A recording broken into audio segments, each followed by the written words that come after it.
اعوذ باللہ من الشیطان الرجیم بسم اللہ الرحمن الرحیم الحمد للہ رب العالمین وصلی اللہ علی محمد وآلہ الطاہرین اللہم صلی علی محمد محمد وعجل فرجہم. خوب امام جعفر صادق علیہ السلام در این زمینے میں فرمایت بات چل رہی تھی انسان کے وجود کی، ٹھیک، اور انسان کے وجود کی گفتگو اس لیے کی جا رہی تھی کہ بحث وحی میں ارتباط کا ایک مسئلہ ہے، کیونکہ وحی ملأ اعلیٰ سے مادہ سفلی تک پہنچتی ہے اور ملأ اعلیٰ اور مادہ سفلی میں ایک ارتباط کا ذریعہ ہے وہ. تو سوال یہ کھڑا ہوا تھا کہ کیا ملأ اعلیٰ اور مادہ سفلی میں رابطہ ممکن ہے، کیونکہ رابطے کے لیے رابطہ اور مربوط کے درمیان سلخیت کا ہونا شرط ہے، ٹھیک. ہاں، تو اسی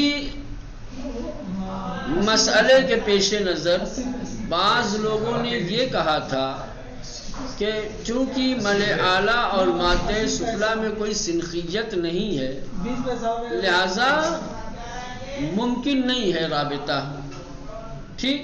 اور پھر بات انسان تک آئی، کہا کہ انسان ایک موجود مادہ ہے، ایک مادی موجود ہے، ٹھیک.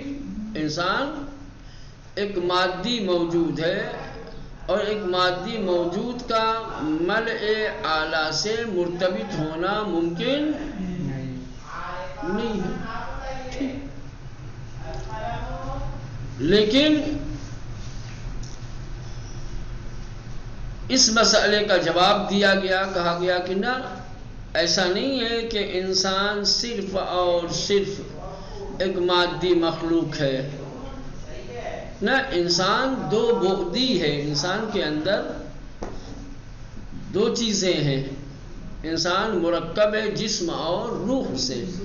انسان کا جسم مادی ہے لیکن اس کی روح مادی نہیں ہے، لہذا جسمانی اعتبار سے انسان ملأ اعلیٰ سے رابطہ برقرار نہیں کر سکتا، لیکن اپنی روح کے ذریعے سے ملأ اعلیٰ سے.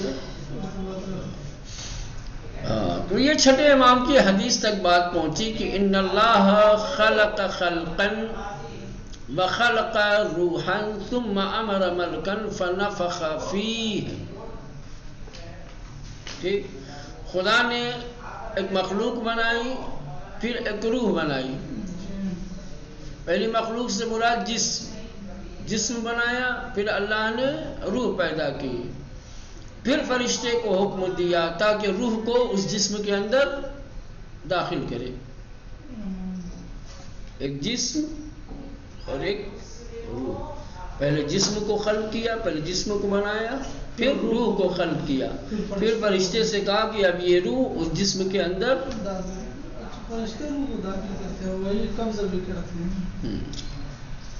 لہذا انسان از دیدگاہ قرآن آفریده است که از جسم و روح به وجود آمده است.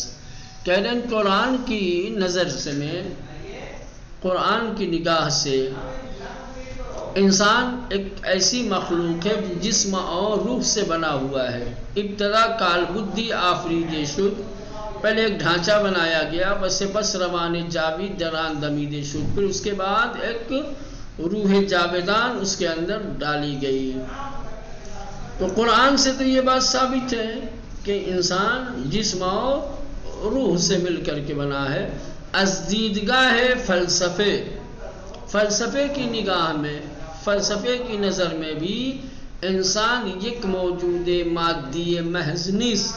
انسان صرف ایک مادی موجود نہیں ہے، یعنی انسان به همین پدیده جسمانی که از گوشت و پوست و استخوان، یعنی انسان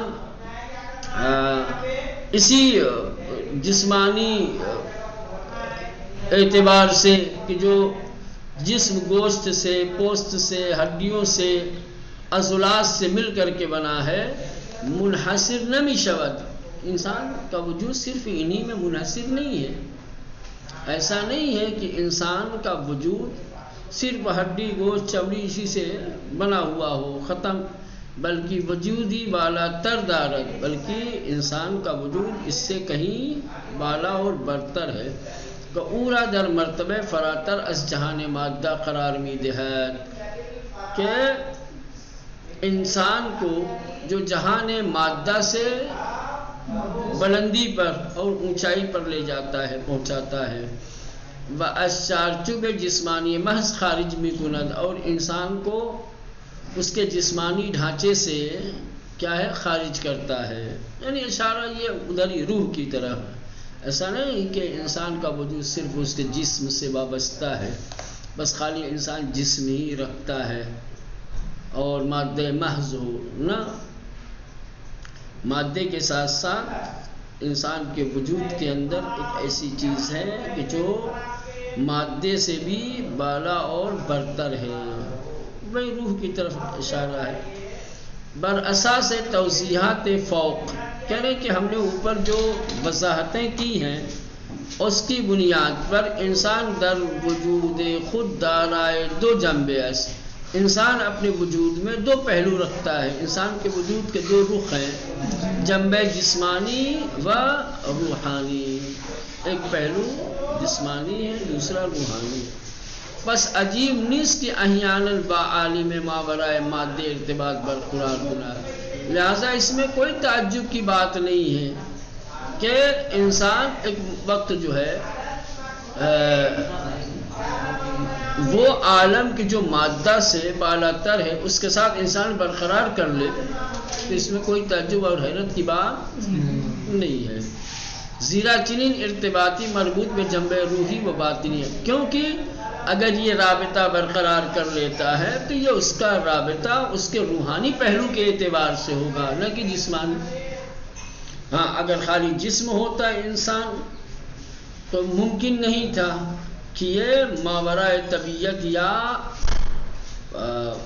عالم مادہ سے بالا تر ہو کر کے ملائے اعلیٰ کے ساتھ ایک رابطہ برقرار کر سکے، یہ ممکن نہیں تھا، لیکن چونکہ انسان کے اندر ایک روحانی جنبہ بھی ہے، ایک روحانی پہلو بھی ہے، اس روحانی پہلو کے ذریعے سے ماورائے طبیعت کی دنیا سے رابطہ برقرار کر سکتا ہے، اس میں کوئی تعجب کی بات نہیں ہے کہ ارتباطی پوشیدہ، یہ ایک پوشیدہ ارتباط ہے، وہ ہمین امر پجیدے وحی تشکیل می دہد، یعنی کہ یہ وہی چیز ہے کہ جس سے وحی وجود میں آتی ہے، اس سے وحی کا مسئلہ پیش آتا ہے، روحانی اعتبار سے انسان ملائے اعلیٰ سے رابطہ برقرار کرتا ہے، وہاں سے پیام لیتا ہے یا ادھر سے کوئی آتا ہے تو اس کے روح کے اندر پیام وحی کو اتار کے جاتا ہے۔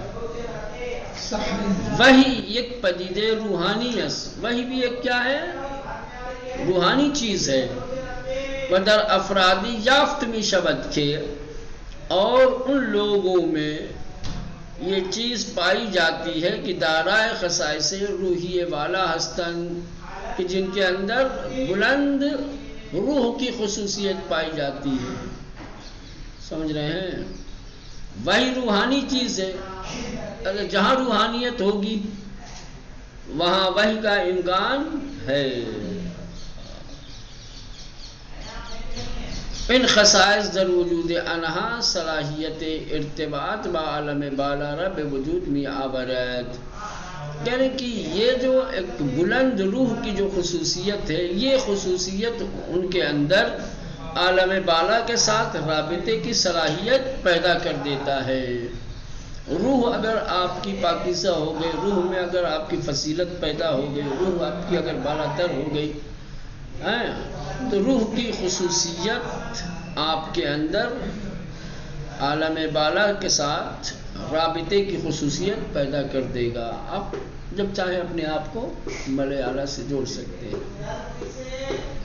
لذا مکاشفاتی در باطن برائے آنہا رخ می دہد، لہذا باطنی اعتبار سے ان کے اندر مکاشفات ہوتے، بیٹھا ہوا ہے، آنکھ بند کیا، پتہ چلا کہ روح اس کی چلی گئی ملائے اعلیٰ میں، ایک مکاشفہ ہوا، کوئی چیز اس کے روح سے رابطہ برقرار کر کے کوئی پیغام دینا تھا، پیغام دے کے چلا.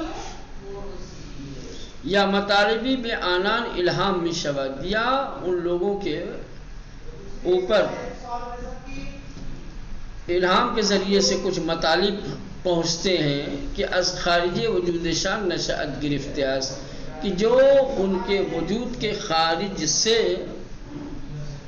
جو چیز آتی ہے، جس کا سرچشمہ، جس کا منبع کیا ہے، انسان کے وجود سے ایک خارجی چیز ہوتی ہے. ان الہامات و مطالب از خارج بر آنان القا می شود، کرے کہ یہ جو الہامات ہیں یہ خارج کے مطالب سے، خارج سے القا کیے جاتے ہیں، اس کی طرف ہدایت رہنمائی کی جاتی ہے یا انسان کے دل میں ڈالی جاتی ہے. نہ ان کے از داخل ضمیر آنان برائے شان جلوگر شود، نہ یہ کہ ان کے اندر سے باہر کوئی چیز آتی ہے. فرق دیکھا، وہ ادھر ابتدا میں نہیں کہا تھا، جو مغربی فکر کے مالک تھے دانشمند، انہوں نے کہا تھا وہ یعنی انسان کی اپنے ضمیر کی، اپنے باطن کی بات ہوتی ہے. وہی کیا ہوتی ہے؟ ما فی الضمیر ہوتا ہے، انسان کے اندرونی باطن کی کچھ باتیں ہوتی ہیں، اسی کو زبان پہ لا کر وحی کا نام دے دیا جاتا ہے. کریں گے نا، انسان کے اندر سے جو چیز باہر آتی ہے وہ وحی نہیں ہے، باہر سے جو چیز انسان کے اندر ڈالی جاتی ہے یہ وحی ہے. زمین آسمان کا فرق.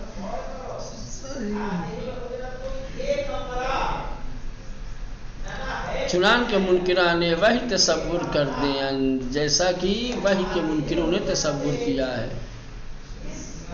جو لوگ وحی کے منکر ہیں ان کا تصور اور ان کا نظریہ کیا ہے؟